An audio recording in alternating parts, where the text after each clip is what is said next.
bem-vindos, né, como o Júnior falou. É uma alegria muito grande estarmos aqui mais uma vez para podermos falar um pouquinho sobre os ensinamentos de Jesus, sobre a doutrina dos Espíritos. A mensagem, o capítulo que nós temos para essa noite é o capítulo número 16, Servir a Deus e a Mamon. Antes, porém, eu gostaria de fazer cumprimentar, na verdade, as meninas, né, que estão pelo Dia Internacional, pelo dia de hoje, um dia onde se consagra o valor da mulher, pela sua luta, pela sua participação, principalmente pelas dificuldades ao decorrer de todos esses séculos. Isso a gente fala aqui no Ocidente, porque no Oriente a situação ainda é bem mais complicada ainda, infelizmente. Mas parabéns e que Deus as ilumine para que possam levar essa oportunidade com todo amor, com todo carinho, educando, né, a família, os filhos, os netos, né, que tem os netinhos lá, e as tias também, né, que com os sobrinhos. Dizem que as tias estragam, né, mas não é verdade isso não, né? Então, sejam todas muito felizes, né? Sintam-se todas beijadas no coração. Então, o capítulo de hoje, novamente retomando, é Servir a Deus e a Mamon, capítulo 16. Esse capítulo é bastante extenso. Até, normalmente, nós pedimos aos colegas, quando tiverem oportunidade, darem uma olhada, porque não é possível falar sobre todos os temas. Eu vou só passar rapidamente, só para as senhoras e os senhores terem uma ideia. A salvação dos ricos é o primeiro tópico. Guardai-vos da avareza. Jesus em casa de Zaqueu. A parábola do mau rico. A parábola dos talentos, também é muito conhecida. A utilidade providencial da riqueza, né? Por que Deus colocou a riqueza no mundo? Esse capítulo explica muito bem essa questão. A desigualdade das riquezas, né? Por que isso ocorre no planeta.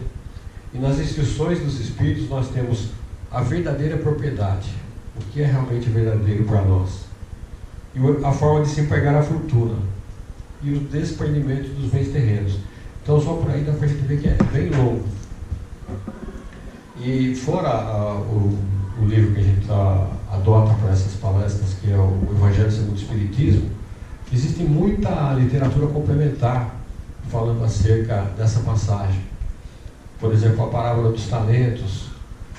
Existem muitos autores, como o Carbachute, o Irmão X, e diversos autores que escrevem muito bem a esse respeito. A parábola do mau rico também é interessante, né? Talvez muitos não se recordem. É aquela parábola de Lázaro, que era o mendigo, e o rico. Que só bem rapidamente contar essa historinha, porque eu quero aproveitar para passar um ensinamento que eu tive a oportunidade de ver ainda hoje. É a questão de que Lázaro era um mendigo que ficava à porta do rico para tentar se alimentar das sobras da mesa. E aconteceu que os dois desencarnaram. E o rico, né, nessa parábola contada por Jesus, ele foi para o inferno e Lázaro foi para o céu. E aí o rico pedia para Abraão, que o Lázaro estava com Abraão no céu, pedia para que Abraão permitisse que ele fosse molhar a sua língua, o dedo em sua língua, para refrescar do inferno, né?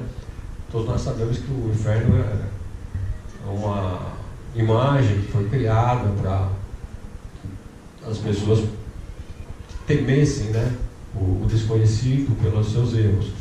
Mas a doutrina mostra que realmente isso não acontece. O inferno é uma coisa interior, né? O que cada um de nós vivencia em função das suas culpas, dos seus medos e dos seus erros. E nessa passagem, o interessante é que Abraão disse para o rico que ele não pode ter o consolo de Lázaro. Então o rico ainda pede para que ele vá avisar a sua família, para que eles não incorram no mesmo erro. E o Abraão fala para ele: olha, eles têm os profetas e eles não acreditaram, então eles não vão acreditar nos mortos. E um detalhe interessante dessa passagem, que hoje, eu estudando em um desses autores, eu percebi, é que ele fala, na verdade foi uma passagem do livro do Irmão X, né, o Humberto de Campos.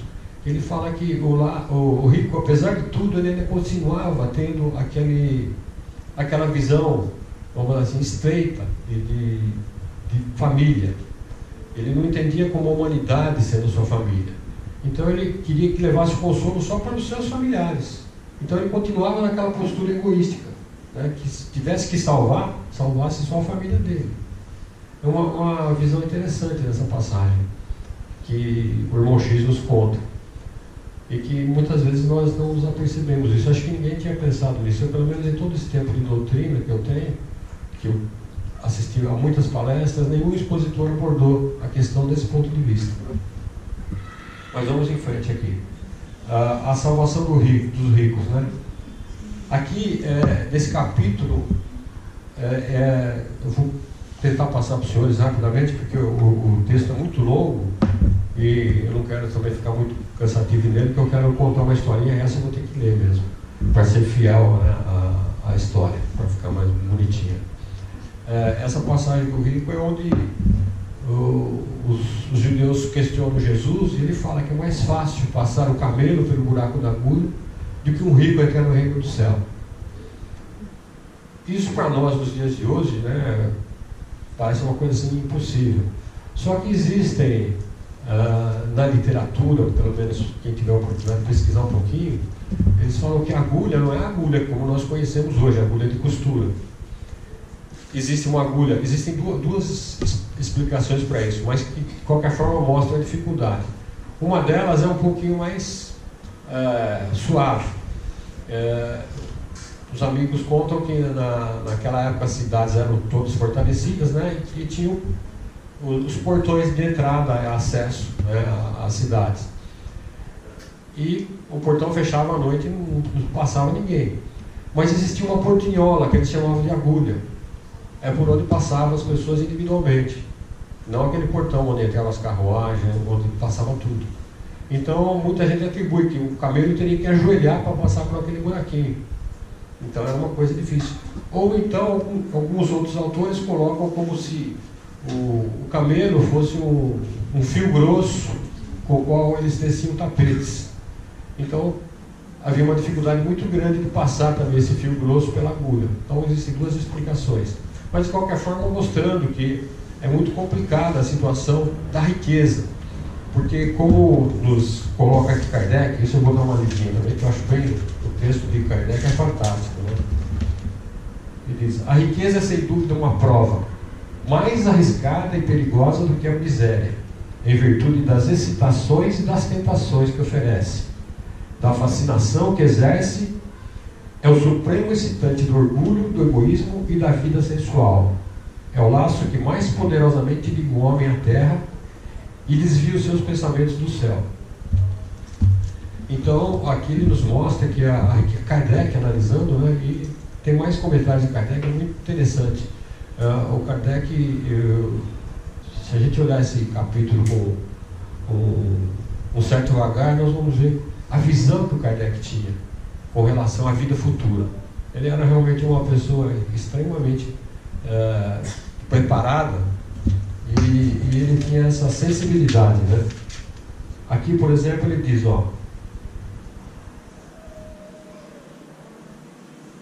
pelo abuso se torna pernicioso, né, a riqueza, o que poderia ser mais útil, o que é uma consequência do estado de inferioridade do nosso mundo ainda.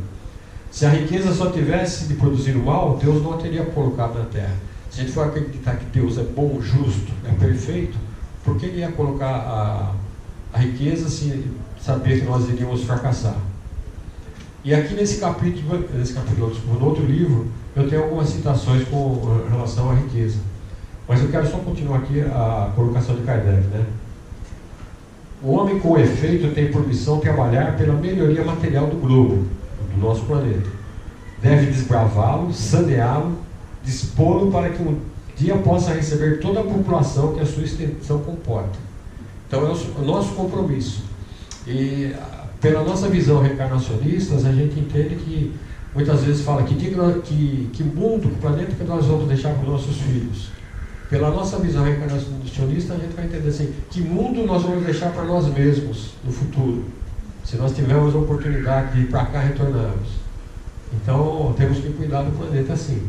Kardec já dizia isso aqui, ó. Para alimentar essa população que cresce sem cessar, deve aumentar a produção. Se a produção de uma região for insuficiente, precisa ir buscá-la em outra. Por isso mesmo, as relações de povo a povo tornam-se uma necessidade.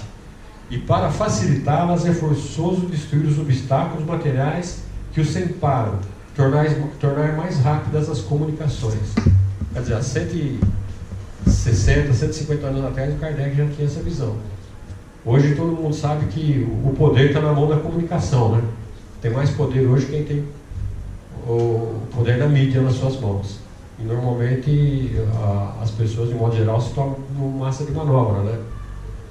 Só chegam para nós as informações que realmente os veículos de comunicação querem. Então nós sabemos de países onde eles são totalmente alienados, né? Vivem debaixo de uma ditadura e só podem receber aquelas informações que o Estado lhes passa. Então, aqui Kardec está mostrando que a comunicação é uma coisa... Há 150 anos ele já tinha essa visão. E muita gente aproveitou também, acho que essa visão, não só dele, mas outras criaturas muito inteligentes tiveram essa visão. Só para a gente ter uma ideia, hoje eu estava estudando, tem um livro aqui chamado O Evangelho Visto por Fora, pelo Dr. Silvino Canuto de Abreu. Foi uma pessoa que viveu no século XX, né? E foi médico, é paulista, né? Uma pessoa muito conhecida no meio espírita até um tempo atrás. Ele era médico, farmacêutico e advogado. Ele falava 16 línguas. E ele tinha um amigo judeu também. É interessante o relacionamento deles, que ele era espírita, o outro era judeu. E eles se respeitavam. Quer dizer, pelo nível intelectual, eles tinham uma certa afinidade, que o outro também falava 16 línguas. Então falava grego, aramaico, judeu e por aí afora. Os dois se entendiam plenamente. E ele fez algumas traduções, né, dos evangelhos de Jesus, e inclusive ele deixou de legado para os netos, um neto dele, pelo menos, administrar alguns rascunhos de Kardec, que ele teve na França e conseguiu salvar alguma coisa, porque na Segunda Guerra Mundial muitas coisas se perderam, os alemães destruíram muita coisa, mas ele conseguiu trazer algumas coisas para cá. Com relação à riqueza ainda, estudando essa questão, né, ficou meio pesada com relação a que o rico não tem poucas chances, né? Aqui eu tenho dois exemplos para trazer para as senhoras e senhores. Um dos livros da codificação se chama O Céu e o Inferno. Até é muito comum nós fazermos um estudo, às vezes teve um ano que a gente teve várias palestras sobre esse livro aqui. É um livro muito interessante, né, que o Kardec lançou como se fosse uma peça de acusação e defesa do Espiritismo. Ele fazia acusação e ele mesmo fazia defesa. E não teve nenhum questionamento, não teve ninguém que pudesse argumentar ou questionar o trabalho dele. E nesse livro existem muitas comunicações, né? Comunicações de espíritos felizes, de espíritos sofredores, de espíritos de criminosos arrependidos, espíritos ociosos, uma série de situações que ele catalogou algumas mensagens para que pudesse, como professor que ele era, né, ter um material pedagógico para que a gente, no futuro, na posteridade, pudesse se utilizar, pudesse estudar. E aqui ele fala de uma condessa Paula, uma pessoa que foi extremamente rica e que soube usar, né, a sua fortuna para promover a caridade, para fazer o que de melhor pudesse para o próximo. Ela conseguia, né, na sua época, por exemplo, ela fazia uma economia, vamos dizer assim, vou falar com as minhas palavras, que são muito pobres, né? Mas ela conseguia, nas suas despesas pessoais, gastar a metade do que as outras damas da sociedade gastavam. E com isso ela fazia a beneficência. E aqui é interessante que tem uma comunicação dela, relatando o estado de felicidade dela após a morte, e que ela já não se encontrava mais aqui no planeta, né? Ela tinha livre trânsito por outras esferas. Mas é um espírito que soube realmente aproveitar a riqueza e não se deixou seduzir, como aqui foi dito, né? E também, não muito longe, eu acho que isso vai ser mais fácil das pessoas encontrarem. Existe um livro aí que fala sobre Isabel de Aragão. Esse nome eu ouvi pela primeira vez num dos livros do Chico Xavier, né, narrando que ele teve um encontro com uma entidade que se chamava Isabel de Aragão. Existe um outro livro também que eu já vi uma citação dela, de dois espíritos promovendo uma ação de socorro no Brau. Está ficando muito pesado para vocês o tema, pessoal, né? Os espíritos superiores, quando os benfeitores, né, às vezes, assim como nós, no plano espiritual, existem as mais diversas escalas. E aqueles que estão devotados ao bem, mas ainda não têm toda a elevação, trabalham socorrendo, amparando os irmãos caídos.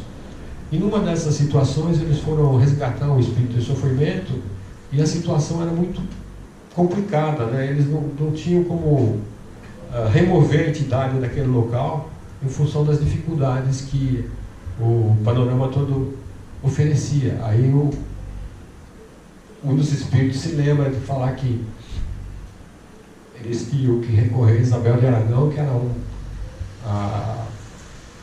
a entidade assim, que poderia auxiliá-los, né, naquele momento.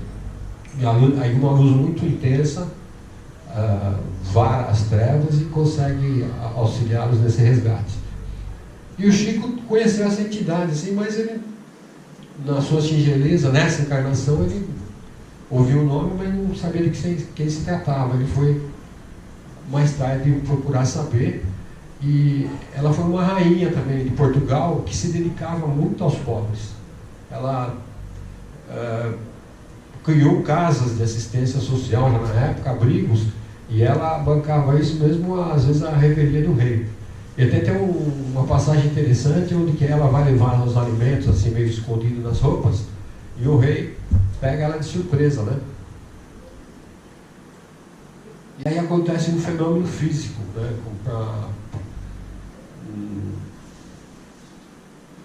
Nas outras doutrinas eles iriam chamar de milagre. Para nós é um processo de efeito físico, né? Os alimentos se converteram em flores. Ela falou que ela estava carregando flores, e foi flores que o rei realmente percebeu com ela. Mas era uma criatura extremamente devotada ao bem, ao amor, ao socorro aos semelhantes.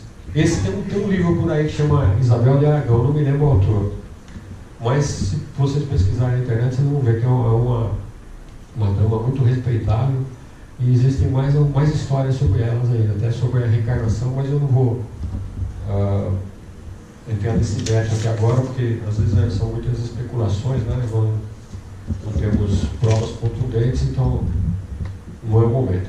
Mas eu queria ler uma historinha agora com relação à reencarnação. Eu peço para os senhores darem uma olhadinha no capítulo, ele é longo, ele é muito detalhado, muito rico.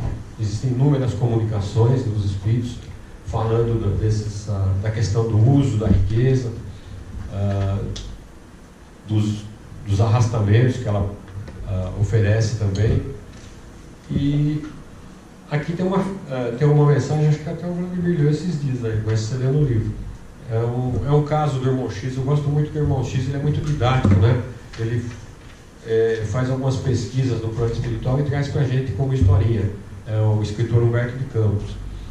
Então, essa historinha está em um dos livros do irmão X, que se chama A Ficha. Tem até uma figurinha aqui do João Mateus. Diz assim: João Mateus, distinto pregador do Evangelho, na noite em que atingia meio século, 50 anos de idade, né, no corpo físico, depois de orar enternecidamente com os amigos, foi deitar-se para o merecido descanso. Sonhou que alcançava a porta da vida espiritual, e deslumbrado com a leveza de que se via possuído, intentava alçar-se para melhor desfrutar a excelsitude do paraíso. Quando um funcionário da passagem, ele chegou na porta do céu, vamos dizer assim, né?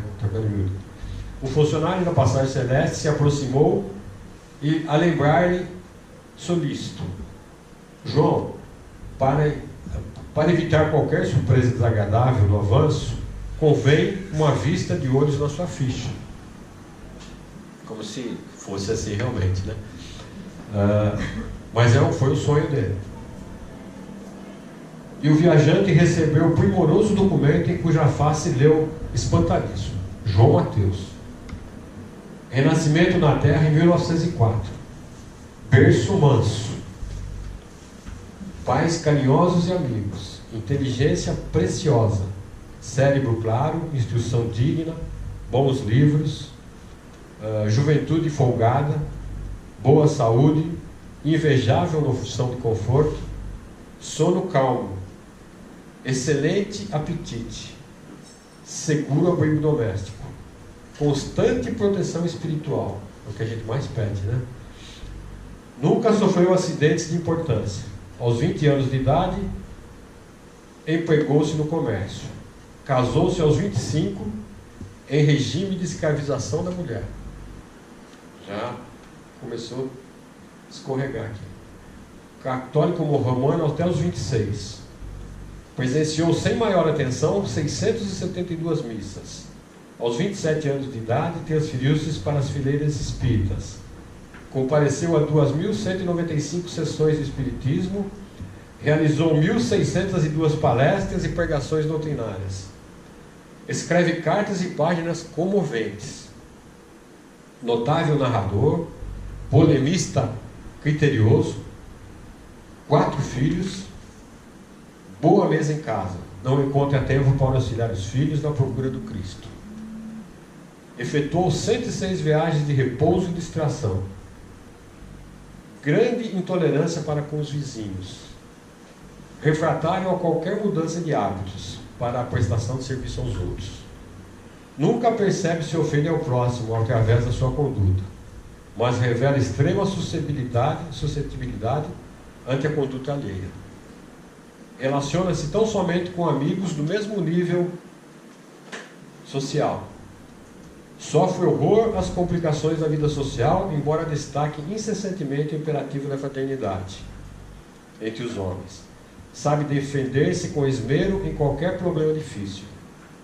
Além dos recursos naturais que lhe renderam respeitável posição e expressão do conforto doméstico, através de múltiplos mensageiros, conserva bens imóveis no valor, na época, né, 600 mil reais, e guarda lucro na importância de 302 mil. Estou falando os valores porque ele vai falar aqui para frente, né, na mesma moeda, né? Eu estou falando 1.000 cruzeiros. Para Jesus, que o procurou na pessoa de mendigos, de necessitados e doentes, deu durante toda a vida 90 centavos. Que é 302 mil no banco, hein? Ele deu 90 centavos a vida toda. Para cooperar no apostolado do Cristo, já ofereceu 12 cruzeiros em obras de assistência social. Débito. Aí tem um monte de pontinhos, né? Eu vou só concluir a história. Na hora que ele foi ler os débitos, ele acordou. Ele assustou, ele acordou. Quanto que ele estava devendo para o plano espiritual. E aqui, para terminar a historinha, ele se mostra bem disposto, né? No dia seguinte, ele se reúne com os amigos e fala: olha, vamos começar um trabalho que há muitos anos eu tenho proposto, um abrigo para jovens, para crianças, né?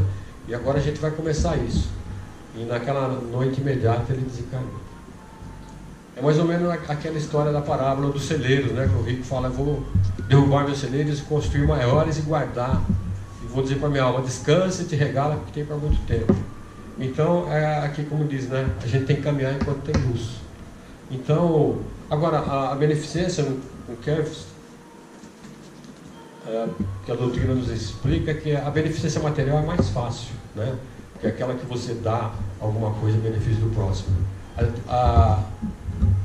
O donativo mais difícil é a paciência, a compreensão, a resignação. É a nossa reforma íntima, aceitar as pessoas como elas são e não querer mudar o mundo. Na verdade, nós devemos mudar a nós mesmos. Essa é a proposta da doutrina dos Espíritos, né? Através do estudo dos livros da codificação. Eu estou falando porque eu mais estudo, então eu tenho mais oportunidades de enxergar. Mas isso é bom para que todos possam estudar e compreender. Porque cada um de nós, a doutrina espírita é a doutrina da fé raciocinada. Então, não é o expositor que tem o compromisso de converter ninguém. Temos o compromisso de passar as informações, né, e de vocês tomarem as decisões do conhecimento, do auxílio, caminhar da melhor maneira possível, levando o socorro, principalmente para aquelas pessoas que estão mais próximas de nós, né? Começar isso dentro de casa, ser mais tolerante, que nem aqui o João Mateus. Fazia palestras primorosas, mas ele não atendia nem os próprios 4 filhos. A esposa em regime de escravidão, desde os 26 anos, que ela está há 24 anos sofrendo com ele. E os filhos, não se sabe a idade, mas é uma questão para a gente refletir bastante, né? Como Santo Agostinho nos pedia, né? Que a gente faça toda noite uma reflexão, meditemos no nosso dia, se alguém tem alguma queixa contra nós, e se nós percebemos que erramos, vamos pedir desculpa. Faz parte do processo de humildade e de crescimento. Tá bom? É o capítulo 16. Muito obrigado. Vamos passar agora a palavra ao nosso companheiro da espiritualidade, que dará a complementação da palestra da noite.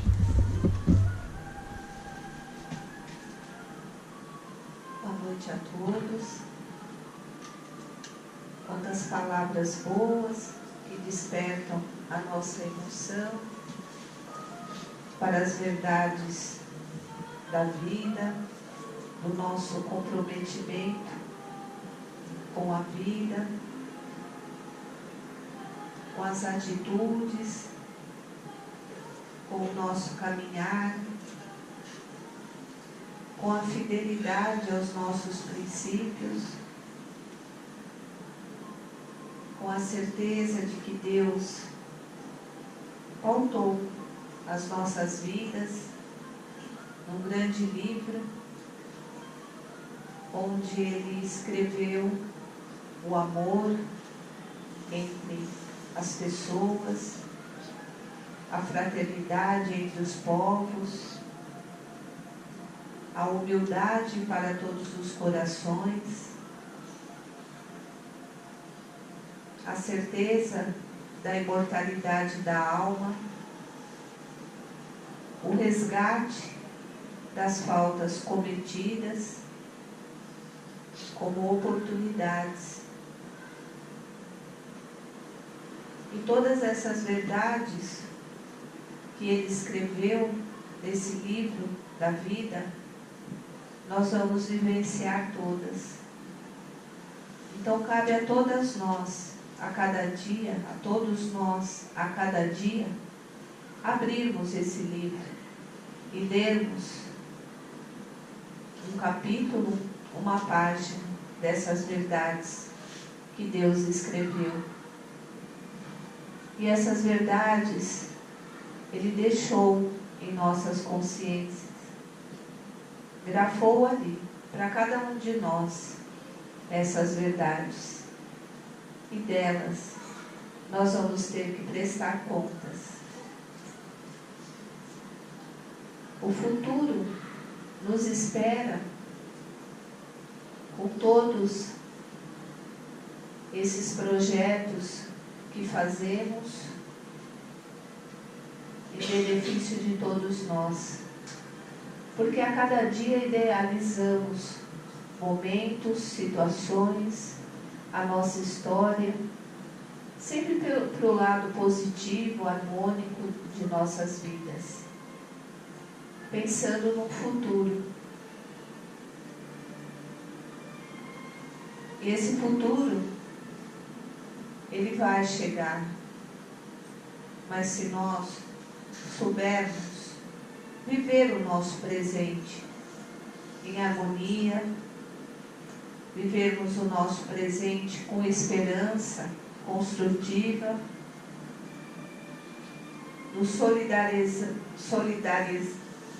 sendo solidários com o próximo, agradecendo a Deus todos os dias por tudo que temos de bom, por tudo que queremos conquistar, agradecemos também pelas dificuldades que nos fazem crescer, abrirmos os olhos para um futuro melhor. Agradecer a todo instante por tudo, pela vida, pelo dom da vida, por Ele ter nos criado. Todos nós somos perfeitos aos olhos do Pai, cada um com a sua oportunidade, cada um Ele criou com a sua particularidade, e assim nós vamos nos desenvolvendo sobre o olhar de Deus, sobre as mãos divinas. E estamos todos unidos por esse pensamento, envolvidos por esse pensamento de Deus, que é amor, que é bondade, que é gratidão, que é esperança, que é pura misericórdia. E por que fugirmos dessas mãos divinas quando tentamos às vezes escapar por outros caminhos tortuosos? Nós voltaremos para as mãos de Deus. Pode levar o tempo que for, a distância que quisermos percorrer, mas somos de Deus. Todos somos de Deus. E para Ele voltaremos.